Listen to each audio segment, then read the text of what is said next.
Hello and welcome to another Bearded Geek toy review. In today's episode we're looking at this Marvel Legends Spider-Man No Way Home Green Goblin. Stay tuned.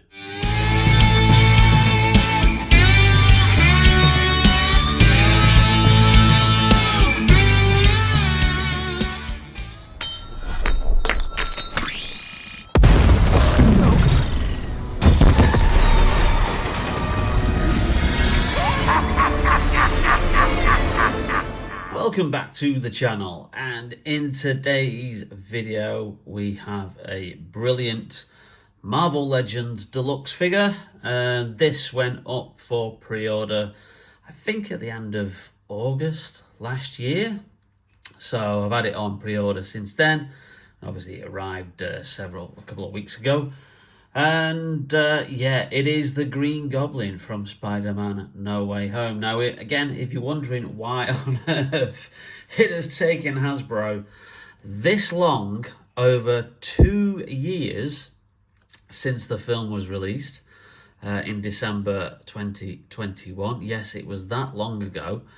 To get toys like this out, it is purely, they answered it in the live stream when they announced this, and obviously the non-masked versions of the Spider-Man from the movie. They said it was just purely because Marvel and Sony, who co-produced the film together, were that secretive they didn't tell them a damn thing. And obviously, as we know, it takes several months to tool, sculpt, put into production, get things approved. It's a lengthy process. It can take anything up to 9 months to 18 months to get an action figure out on the market. So here we are. The Green Goblin, absolutely fantastic. He looks amazing. And great packaging. Obviously it's still the plastic free stuff. There's a bizarre artist rendition there that looks nothing like Willem Dafoe, but I'm not really fussed about that. Render, or I'm not actually sure if that's a photograph rather than a render of the actual figure. Artwork on the side, again, not really looking much like Willem Dafoe there. Definitely a render of the product on the back. Not much else besides all the usual safety bump that you've got there. And then on the side, again, you've got another picture there of the figure. And at the top, you've got the Spidey logo. So that's really, really cool. So anyway, without further ado, let's crack this bad boy open and have a closer look. Okay, so here's the inner packaging, and oh, it's actually in plastic in the inner packaging, so that's a surprise. Wow, there we go. So let's actually just take that out and we can get rid of the cardboard again. Another waste of paper there, Hasbro, stop doing it. So let's just initially look at the figure and what it comes with. So obviously, yes, you have the figure. You've got an alternative head, which is the Green Goblin mask from the original Spider-Man movie, which he wears briefly at the beginning of this film. You've got the two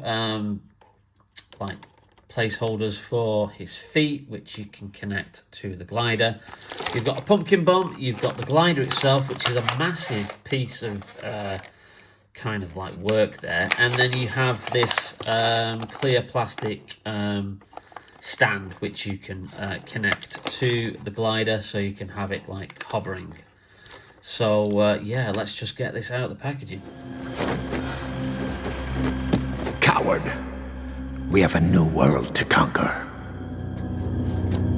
You make me sick. Leave me alone, please. Hiding in the shadows. Hiding from who you truly are. Oh. You can't escape yourself.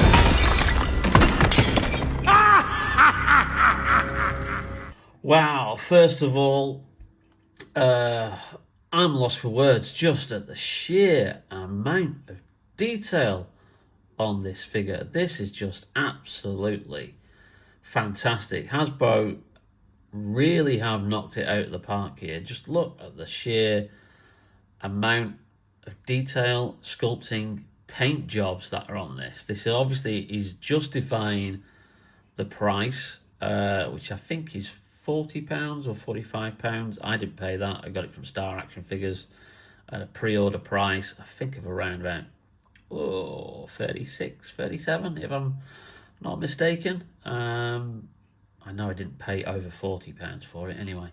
I ordered it that long ago. But yeah, look at the sheer amount of detail. His goggles are a bit wonky, but they do come off, as does the head and this hood attachment. So we'll have a closer look at the likeness in a second. But just look at the sheer amount of detail there that you've got. They have outsurpassed themselves with this. They really have. Just really, really good. And obviously we've got articulation. We've got upper arm swivel. We've got obviously joints at the elbow. We've got movement on the hands. We haven't got any alternative hands, surprisingly. So it only comes with the fist and that clenching hand, which obviously you'll put the pumpkin bomb in there. You've got some articulation at the midriff.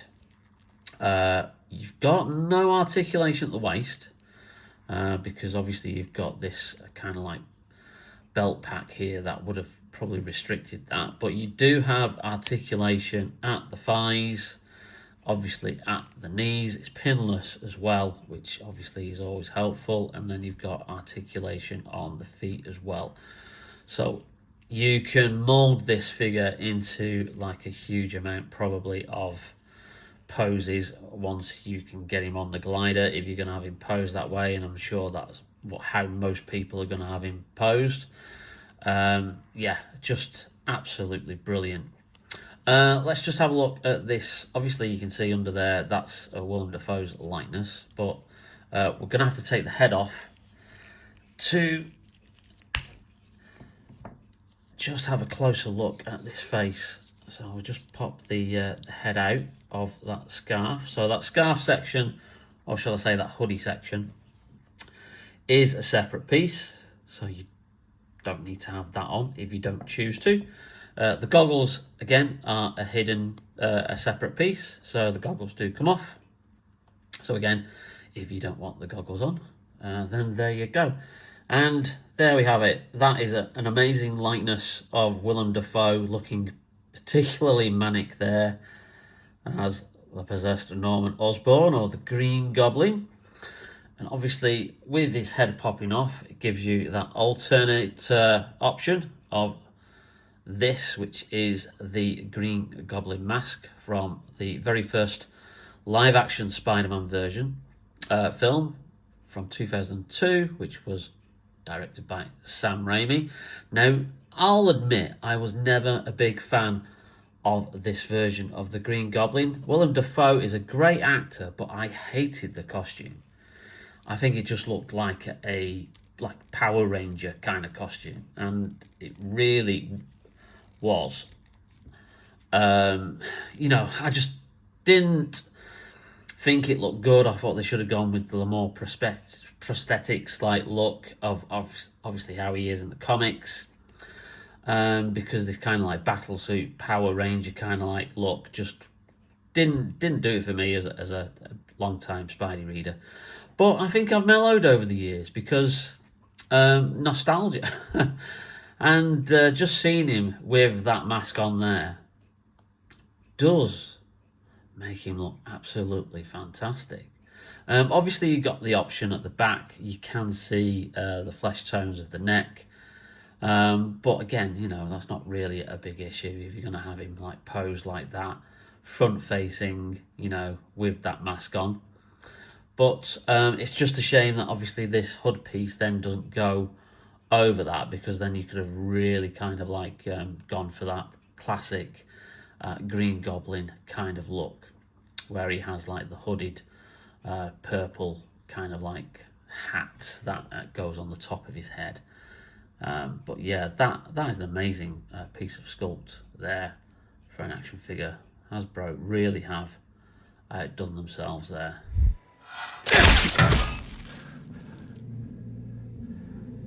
That's some neat trick. That sense of yours. Norman? Norman's on sabbatical, honey. So again, you can just have him with that kind of like that head on without the hoodie attachment. Although that just like, you know, kind of like clips over. Oh no, actually it goes that way. So you're gonna have to that's how it goes. So you will have to take the head off if you want the hood on it, but you can just have the goggles on as well, which go simply over here and cover the eyes and fix neatly in place. Or if you wanted it, you could have the goggles round the neck like that if you wanted that particular look there. So that's the figure as it stands. Oh, let's just have a look at the pumpkin bomb. Very, very small. It is sculpted, but you can't really see it in much detail. Obviously, it's got the little green kind of like indicator on the top, which is obviously the detonation button for when he switches the pumpkin bomb on and then throws it. But it does fit very, very snugly there in his hand, so there's no danger of that falling out and you losing it, unlike the Hobgoblin figure that I've got, which doesn't hold the pumpkin bomb that came with that figure at all, and I actually had to use a little bit of blue tack to keep the pumpkin bomb in place in his hand. But yeah, you're not going to have to do that in this instance because he holds that very, very snugly and that's not going anywhere. Okay, so that's the figure. So we'll just put him to one side. That is amazing, it really is. So let's have a look at the other accessories that we've got. So we've got this clear stand here. Now this is very similar to the kind of stands that came with the Star Wars Black Series speeder bikes. So you could give it that kind of like floating in mid-air effect, and I'll show you how to use that in a second. Like I say, you've got these feet sections here where you're going to fit the feet of the figure in, and they are, I think that is that deliberately supposed to be L for left? I'm not sure. If it is, that's nice. And oh yeah, it's on the bottom. L for left. Oh, I'm looking at the bottom here. Oh dear, oh dear. L for left, R for right, and obviously you're going to stick those in place, and it's got the peg holes there for the figure to obviously be more sturdy. Now they go in here, which is this section here, so let's just make sure we're getting this right. So that's going to be right there. I presume it's that way, or is it that way for... interesting. No, it's going to be that way.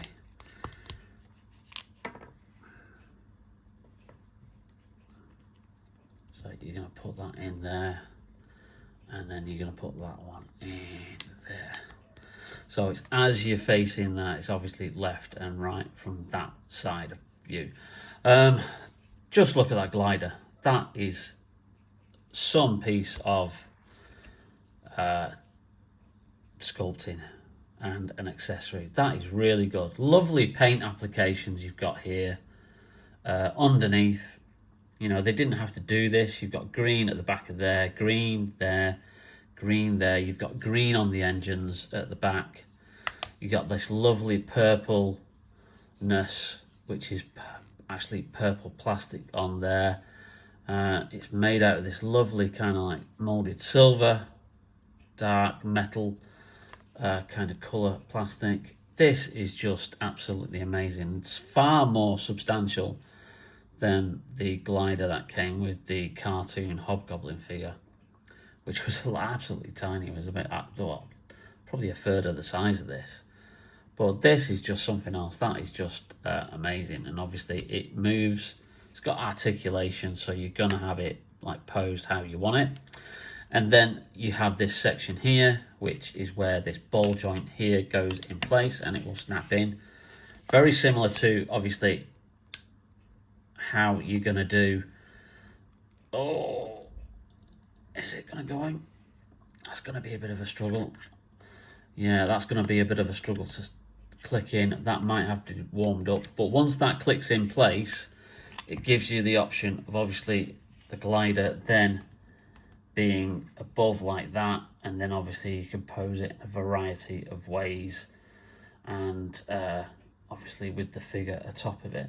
So let's get that done, and let's get the figure on the glider and show you the Green Goblin in action. Okay, quick little tip for you, just because it's easier to do with the figure beforehand, is take these attachments off and click these into the figure's feet first, and then it just makes it easier for you to get that figure then on to the glider. So as you can see, the peg holes have gone nicely in the back. It's held there securely, and then what you can do is you can attach it to these joints, and again those are on a like little articulation, so that's interesting there. So there you go. So he's a lot more sturdy if you do it like that, and then obviously you're going to have to then pose the glider in a variety of different ways just to get him in that kind of like that action pose, which we will do now. So there he is with the Goblin mask on the glider. That's a very good, suitable look. If you did want to, you can actually kind of like remove this kind of like shredded material piece. It will come off. However, I'm not going to do that because it will take some manoeuvring. Obviously, you would have to remove the head and obviously move the arms around just to get rid of that purple kind of material piece there, if you wanted him just fully with the Goblin armor on rather than any additional clothing. So that is the Green Goblin with the mask on. Peter, no good deed goes unpunished. You can thank me later. And here we have him with the Willem Dafoe head on, with the goggles and the hood. And as you can see, I've now firmly fixed this into place. Had to obviously just soften it up a little bit in boiling water for it to really like click in, but it does give you that posability. You can move it around like that and obviously have it at different angles. So that is a very, very good display piece, and that is just absolutely awesome. The way he hovers like that, absolutely amazing. I'm really, really pleased with this. Hasbro have outdone themselves on this completely. It is just a brilliant deluxe figure, and it is not the only Marvel Legends deluxe figure that we have got to review here from Spider-Man No Way Home. We will have Doc Ock coming up very, very soon, and he is, from what I've seen, is another amazing figure. So there you have it, the Green Goblin from Spider-Man No Way Home. Absolutely amazing. Well worth the money if you can pick it up. I know it's sold out of a lot of places, but I'm pretty sure more stock will be forthcoming rather than having to resort to the secondary market. There you go. The Green Goblin from Spider-Man No Way Home.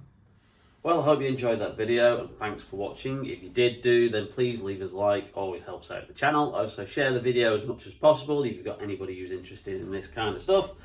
And also, if you haven't yet subscribed or hit that notification bell, then please do so. We're inching ever closer to that 1,000 subscriber mark.